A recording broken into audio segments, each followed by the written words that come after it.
எல்லோரும் எப்படி இருக்கீங்க? இப்போ வந்து நேந்திர வாழைப்பழத்தை வச்சு ஒரு இனிப்பு செய்ய போகிறோம்.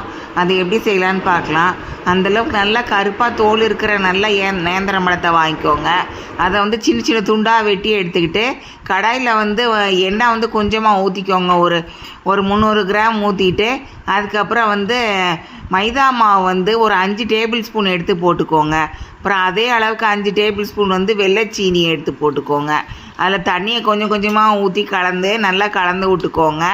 அதுக்கப்புறம் வந்து நல்லா அந்த சீனியெல்லாம் நல்லா கரைஞ்சி வரட்டும். கரைஞ்சி வந்தோடனே இதான் வந்து பதம்.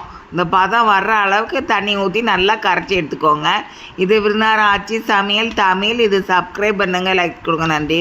அதுக்கப்புறம் அந்த வெட்டி வச்ச அந்த பழத்தெல்லாம் எடுத்து அந்த மாவில் எடுத்து கொஞ்சம் கொஞ்சமாக போட்டுட்டு ஒரு ஸ்பூனை வச்சு எடுத்து அந்த கடாயில் எண்ணெய் வந்து நல்லா கொதி வந்ததுக்கப்புறம் கேஸ் ஃப்ளேம் வந்து மீடியத்தில் வச்சுக்கோங்க. அதுக்கப்புறம் நல்லா கொதிச்சு வந்ததுக்கப்புறம் இந்த பழத்துண்டங்களெல்லாம் எடுத்து அந்த மாவோடு எடுத்து அதில் போட்டுருங்க.